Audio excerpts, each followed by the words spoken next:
What's good, everybody? So we're going to be taking a look at another Neverness to Everness video by the guy, the man, the myth, the legend, I Win to Lose Gaming.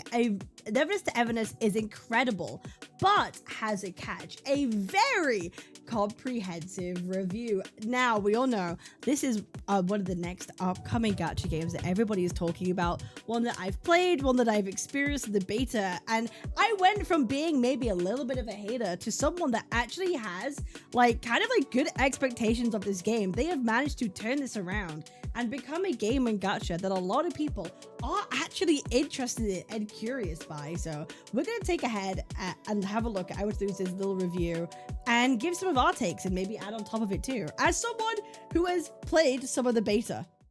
My channel, I Win to Lose Gaming, awarded the most anticipated game of 2025, Neverness to Everness, has big... Wait, that's actually kind of crazy. Most anticipated above Arknights Endfield? Wah!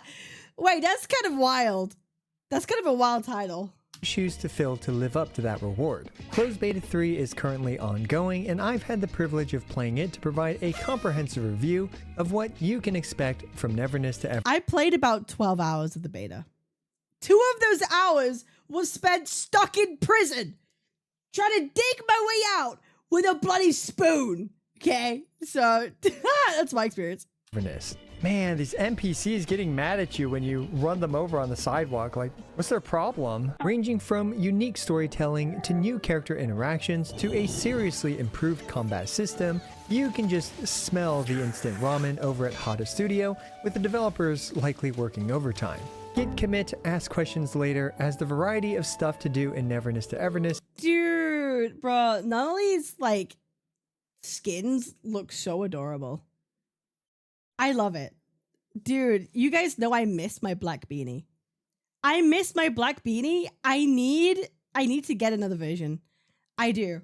I'm gonna find one. I'm gonna get my black beanie. We'll bring it back. Is absolutely outrageous, and while you've probably seen a lot of new additions already, I'll actually focus on some of the more grounded stuff that the game has to offer. Like, for example, the story and exploration, the stamina systems, the combat, the gacha, progression, endgame, and my honest opinion and feedback for the game. Uh-oh. Yikes! Having spent now 3 closed betas playing the game, and likely around 80 to 100 hours total, well, I just keep playing it and frankly enjoying it.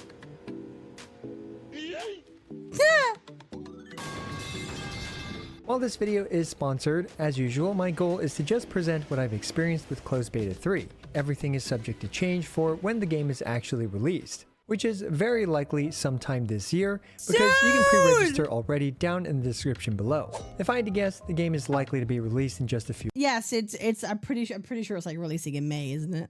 months. Yeah, between the anniversaries of World War ZZZ or whatever. Yikes! Is it 20th of April? Ah, crap. Neverness to Everness focuses on anomalous activities in the modern city of Hetero. You, as the appraiser, your job is to investigate these strange anomalies, while Hattori, my favorite drunk. trying to help your boss avoid bankruptcy. And we'll pay this amount. What's particularly special about Neverness to Everness is the flexibility that it gives itself. Thanks to the anomalies being so varied in presentation, the game can literally... It is a very pretty game. I will give it that. Actually, the environments of the world, it's very bright. It gives comic book. If you're someone that likes that comic book style, you like that vibrancy, you will probably really like the design and the gameplay visuals of this. Utilized almost any setting it wants to without breaking immersion. This gives Neverness to Everness so much potential for its story presentation, which in my opinion already doesn't disappoint. There's even a very functional skip button, which isn't there just for show and actually works for most interactions. Now when it comes to exploration, Neverness to Everness feels quite unique. I personally never knew I needed an anime GTA where I can drive like a maniac with an anime character and without consequence. The cars and the drift do actually feel nice. My biggest critique when it comes to NTE is actually the engine sounds of the cars. Not a big fan. Kind of loud, a bit too loud, and kind of a bit too aggressive on some of them. They're kind of makes you not want to drive for as long. If they managed to fix that by the time of the release, I'll be a lot happier. But that was the only thing for me that I really actually bothered me. Okay, there's a cop car. Can I steal the cop car, please? Yes! Yes, I can steal it! Now I'm just gonna blend in with the other cops. Hello, officer. It's me. I am also an officer. Oh, whoa. Hold on. Don't shoot. There's just something very satisfying with behaving like a completely deranged individual that I'm sure any cat girl would actually be like. You've got the usual stuff like beating up local delinquents, purchasing refreshing beverages, and finding these crows, which function like Oculus, which you can turn in for some feet.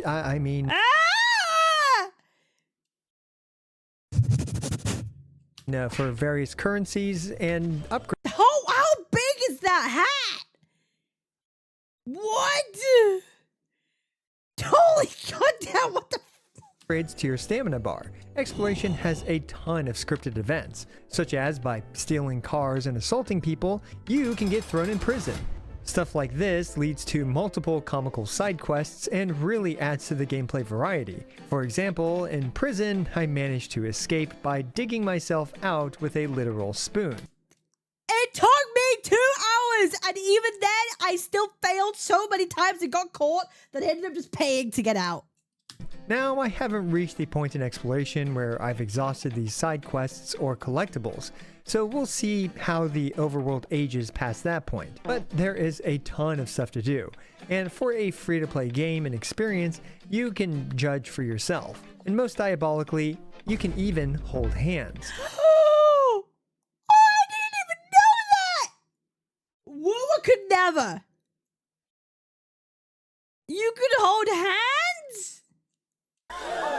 Yep, they added many character interactions where sometimes you might encounter them in the overworld for some cutscenes or interactions, or you can even invite some of these characters to your house where you can Mint is so cute. hug them, clean their cat ears, or annoy them as they sleep. Hey, yo! Oh, hey, yo, hold on a minute. Hold on just a goddamn second. Hold up there. Wait. It haunts!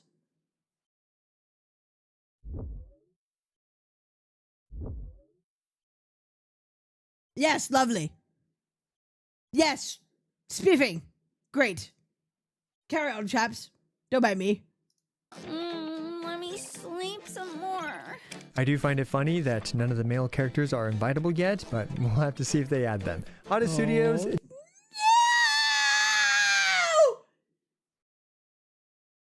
No! What?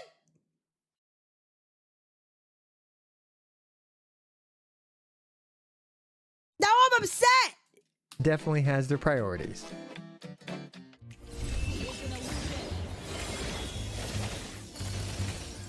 Now, for the meat and potatoes of this review, let's talk about the stamina systems in Neverness to Everness. Neverness to Everness actually features 2 separate types of stamina: City Stamina and Pixels, aka just regular stamina. City Stamina refreshes once a week, and you can spend it doing various side gigs in the overworld. Yes, even in a video game, we are living in a gig economy. Spending this stamina rewards you with fawns, which is the city currency. You can use these fawns for a lot of stuff, like upgrading and decorating your shops to make more fawns. You can W Tycoon game. Like, this is basically like your weeklies. Instead of having like weekly resets on stuff, I guess, like for the Tycoon shit, it's just like you choose what to spend it on. also purchase properties, you can purchase cars, buy stuff to decorate your cars, Wait, city weeklies. you can beat into a bloody pulp, all just to spend money to repair your poor decision making. City currency, aka fawns, isn't just cosmetic though, as you can even use it to purchase a lot of character upgrade and progression materials, especially as your city tycoon level rises. You can also use these fawns to purchase a significant number of tri-keys. You get a lot of fawns from doing just like the challenges. I remember that from the beta. Like if you did all the racing stuff, I remember like, yeah, doing all the racing stuff like in one day, I got enough fawns to get like any car I wanted. I don't know if that will be the same afterwards, but like it seems there's like other ways of getting fawns, Which are basically than spending that stamina. Or maybe I just got lucky. I don't know. Weapon banner pulls. Now, I'm not 100% sure as of making this video if these try keys and other resources refresh, but I'm assuming they do, and if they do refresh, this will be a major source for weapon banner pulls as well as character upgrade material. And everyone knows that in these games you can of course purchase a yoga mat for decoration purposes, and more importantly, to also expand the possible interactions with certain characters. Oh, I did not know that was the thing. Huge. It's great that this game is promoting healthy lifestyle choices and even allows you to basically start your own yoga studio. There are also many very free-to-play friendly and accessible costumes, since you're able to purchase many costumes with funds. Looking at the costumes, we do see that some of them are purchased through what looks like the Dude, I love none of these ones. money equivalent of currency, as well as this one being Nanalee's Gacha costume, which we'll talk about later in the Gacha section. As you can see, there are practically countless things you can do with your funds, and it's nice to have an alternative path for developing your account besides the usual. There are so many things with the game I never knew existed when I played. That's crazy. Only power up your character's approach. Speaking of which, that's the perfect segue to talk about pixels, aka stamina. With these pixels, you farm all the usual stuff for upgrading characters, such as EXP materials, Ascension materials, talent materials, etc, etc. This stamina of course refreshes over time, and you can optionally spend your stamina potions or premium currency to refresh it as expected.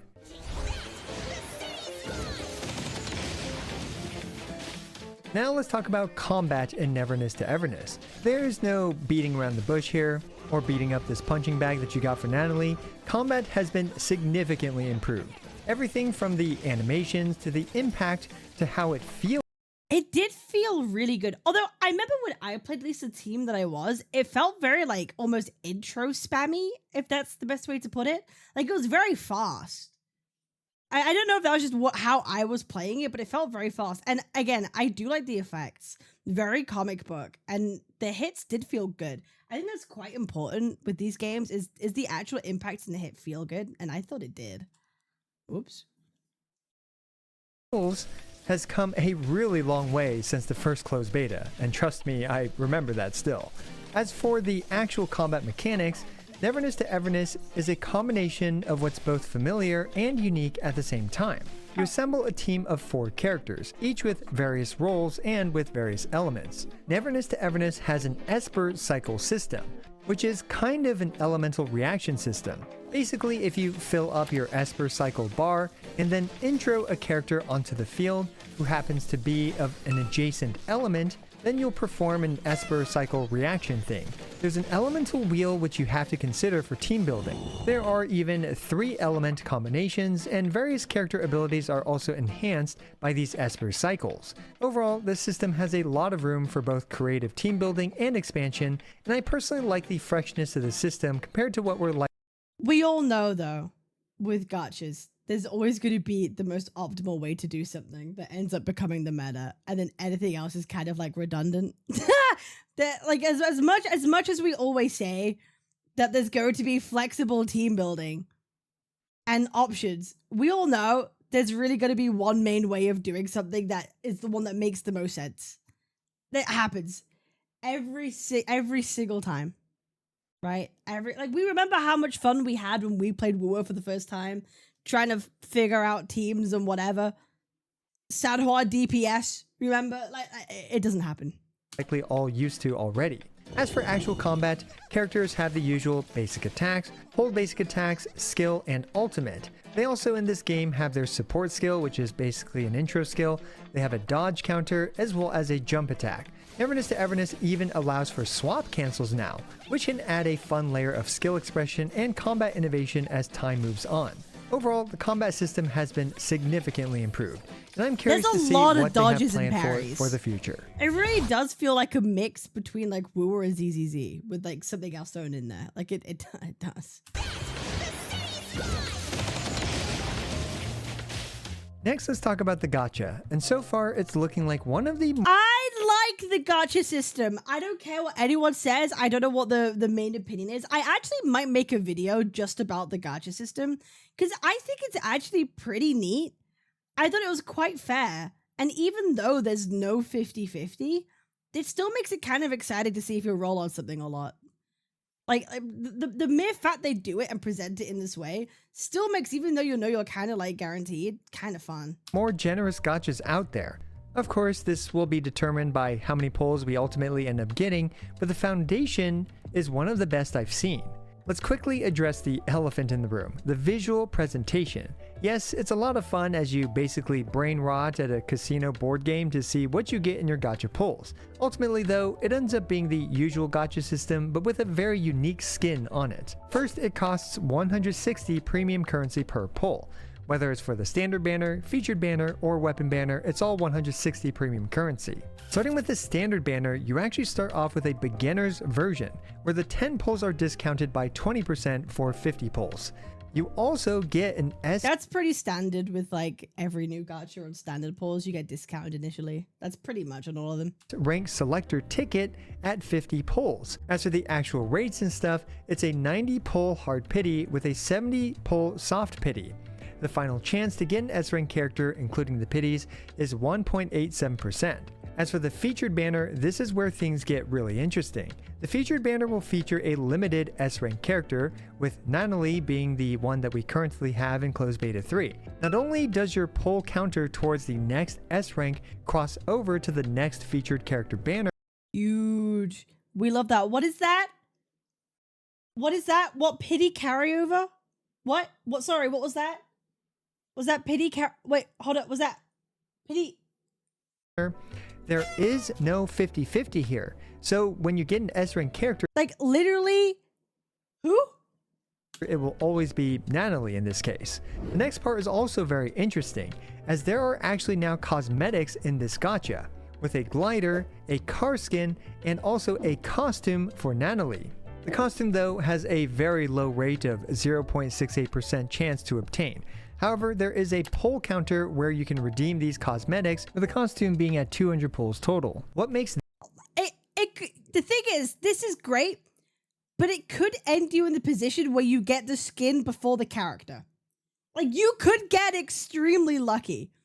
And like, well, not lucky. You could like do one pull and somehow you get the skin and not the character. Like, that could happen. That is an event that could happen, which is kind of like, ooh, one of those things of which then you feel more inclined to keep pulling, obviously, until you get the character. This costume system unique, however, is that while this cosmetic pull counter does not cross over to the next featured banner, it does get saved for the next time Nanali reruns. That's cool. That's cool. So if you want to get some dupes for Nanali and her costume, well, you can wait for her rerun to do so. Finally, there's the Arc Gacha, or basically just the Weapon Gacha. The Arc Gacha has a high 3% chance to get an S-rank Arc, although it only has a 25% chance to get the featured Arc. You are guaranteed within 60 pulls to get an S-rank Arc, and within 80 pulls to get the featured Arc. Alternatively, you can even purchase a copy of one of the standard S-rank arcs with 25 pulls worth of currency if you so desire. Now, while the gacha system, in my opinion, initially looks great, ultimately, any gacha system is only as good as the amount of premium currency offered. So we'll have to wait and see how much premium currency NTE ends up giving on release. I really hope that they're quite generous, because it would... We all know that releasing a new gacha and having very bad pull currency at the beginning is just not a good look. And it's going to get a lot of people talking. Like, just think of Arknights Endfield. How many people, and what was the conversation around that when that came out? And the pull currency. Like, oh my God. I think it was one of the most detrimental things to the whole branding and marketing for a little while. And it was always known as one of the biggest problems. So like, I really feel if they come out the gate kind of swinging and be kind of generous, I think it's going to be a huge W for NTE long term. Now, as for what you do with character dupes, you can use up to 6 character dupes, where you can activate, remove, and change which awakening effect you want to use. Love that! Love it! Have this in every fucking gacha game. Okay, have this in being able to like undo them and add them in and choose which one you want. I want that in every game. I want it in every game. Or at least in others, be able to unselect them. Fuck! Use on that character.